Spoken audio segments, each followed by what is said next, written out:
Hey guys, it's Gwyneth and welcome back to my channel. Today we are discussing the Dominique Cosmetics Latte palette. If you don't know, the creator of this palette is Kristen Dominique. If you don't know who that is, she is a big beauty guru YouTuber here in the beauty community. I've been watching her videos, gosh, for years now.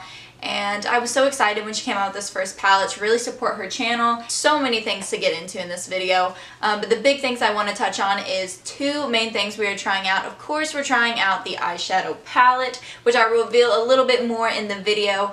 Of course, we're trying out the eyeshadow palette and the eyeshadows, but we are also trying out the eyeshadows as face products because she claimed that some of the eyeshadows can be used for bronzing and highlighting. So we did try that out in this video and I'm really excited about the results. So if you are interested in seeing my first impression on the Dominique Cosmetics Latte palette, then just keep watching.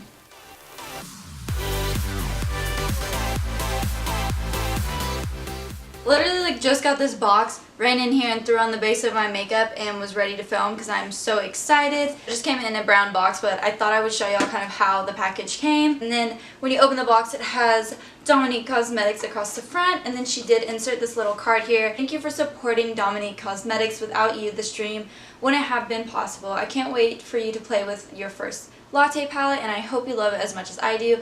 XO, Kristen Dominique. So I think that's so cute. She threw that in here, a nice personal touch. I mean, I know she didn't personally write that to me, but it's cool that she sent that out, at least with the first packages. When you pull it out, it is in this gorgeous sleeve. I kind of messed it up a little bit and got it uneven, but this is what that looks like, and it just has this really pretty rose gold seal. Then we slide this, and we have this beautiful rose gold palette right here. I love this. Here's what the back of the sleeve looks like.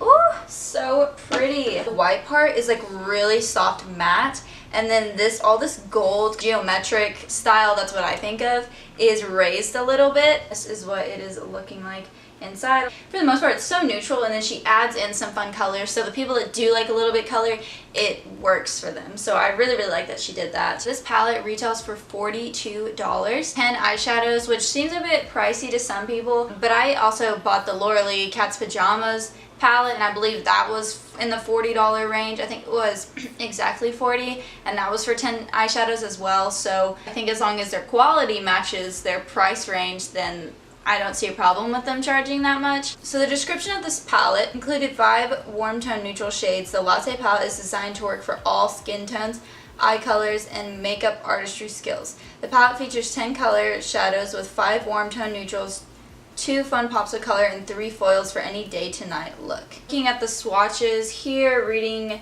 from left to right on the top row, we have hazelnut, caramel, vanilla cream, mocha, and pumpkin spice. Then the bottom row we have espresso, macchiato, creme brulee, cold brew, and double shot. Let's go ahead and start using this on the eyes. Once I even dove into these swatches, I feel like the palette looks even more vibrant, and I love how vibrant and fun the palette is, but it's also has this wearableness to it, but then these crazy colors. So I just like the creativity she was able to put into 10 shadows. Now comes the true test, putting it on the eyes and testing out formula. Taking this fluffy crease brush, I'm going to go into vanilla cream and use that to set my eyes. I did prime my eyes using the LA Girl Pro Concealer. Now I'm going to use the same brush and go into caramel for a little transition shade. Now, one thing she did say about these shadows was that they are beginner friendly, so you do need to build them up a little bit. Not saying that they're not pigmented, but she didn't want to make it too extreme to where beginners would have a hard time. So she wanted it to be where anyone could really use it, which I do appreciate that. The color is really pretty though. I really want to play with this orange shade. It may be a little bold, but I want to have some fun with this look. So I'm going to go into pumpkin spice with a smaller crease brush. And I'm first just going to, I'm trying to work that a little bit lower in the crease. Ooh, that is so pretty. Now I want to add I want to try out one of these foil shadows, and I'm so torn with which color I want to do. I don't know if I want to do this rose gold shade or this dark one. I'm really tempted to go the rose gold shade, but honestly, all the posts I've been seeing so far online is a lot of the pink, so I feel like I've seen that and I want to try something different. So I think we're going to try this dark one. I'm just taking a flat shader brush. Is the shade Espresso. Ooh. No, we're not going to use setting spray. I was so tempted, but I was like, wait, I usually don't on my I don't like doing my first impressions.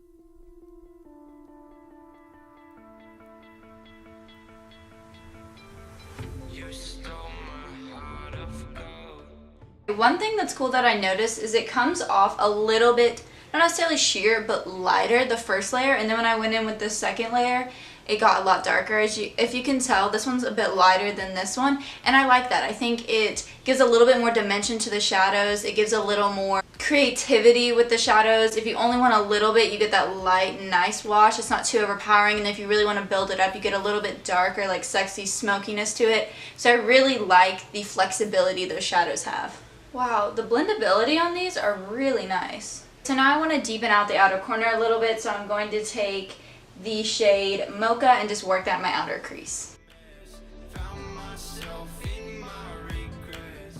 Right now I'm just going to add a little bit of that again on my eyelid, just because I like it to look like the dark is peeking underneath. I'm going to take this vanilla cream shade and just work that on my brow bone.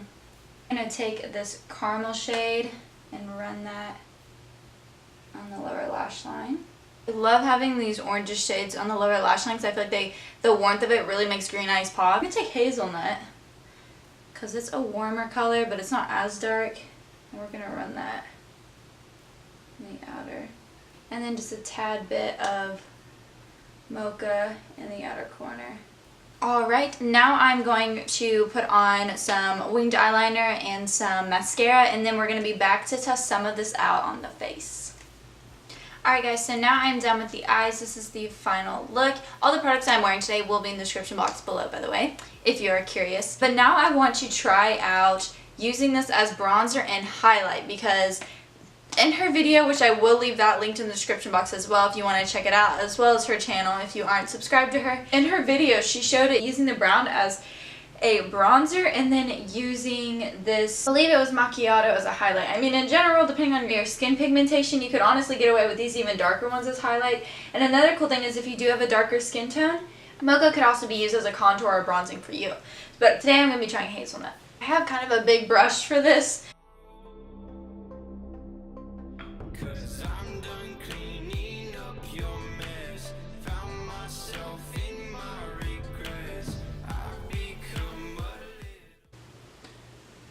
Oh no, this is not wanting to blend.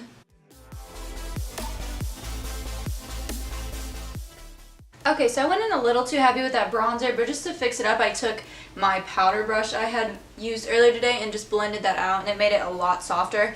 That may have looked okay to some, may like those more defined, but I like my contour slash bronze to be very subtle, so that's why I wanted to tone it down. But I think it looks good. Like, it sits on the skin really well, and I think it blended into the skin really nice. At first I was getting a little nervous because it didn't feel like it was blending, or it looked like it was blending, but I think it's just because I had so much on that brush, like I just needed a new brush. Alright, now to try out some highlight, I'm going to take this shade Macchiato with this blender brush. I am a little nervous. Let's knock a lot of that off because I've learned this is pigmented. Oh my goodness! That's intense, guys. That looks so good.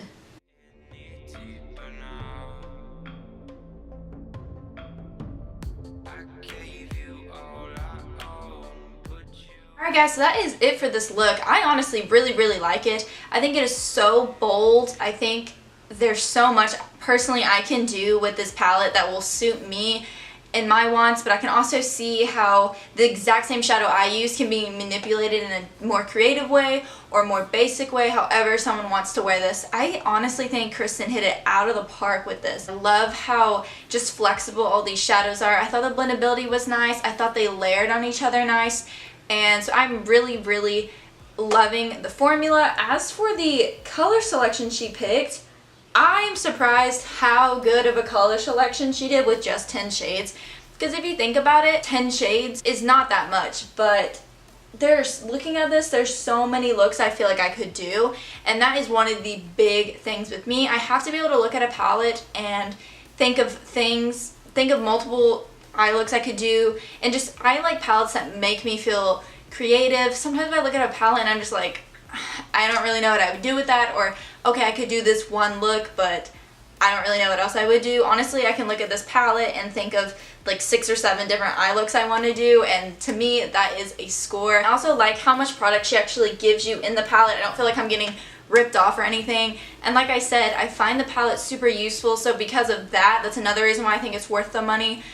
Because I feel like I'm going to be using all the shades, even those purples, maybe not the blue. The blue may be the only one I don't use, but it also kind of pushes me to try a little bit different. But other than that, I feel like I can use the purples, I can use all the dual chromes, I love the transition shades, so I am pleased. I'm trying to think of any cons, because I want to be, you know, fair to people watching.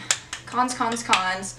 Honestly, like I said, I was a little bit irritated with the shipping process, but one, it was the first shipments going out, so it's understandable, a little bit of delays. 2, I did pre-launch, and it was a 2-week window where I'm sitting there like waiting for it to even ship, so that does make it seem worse than it actually is in reality. If you go and purchase yours now, it's gonna be like a normal process as if you ordered from anywhere else, but I think the fact that I pre-launched made it seem so long, when in reality, if I would have purchased it on the 7th when it officially released, it wouldn't have felt that bad, you know. It would have felt like 5 or 7 days, however long it was. Also, I'm really curious if y'all are going to purchase this palette. Personally, I think it's worth the money if you have the extra money to spend on it, but I'm curious, is that something you're gonna want to spend $42 on, or is it something you're just gonna pass and maybe wait to see what other products her brand comes out with? I do want to say that this palette will be linked down in my description box. It'll take you to her website if you want to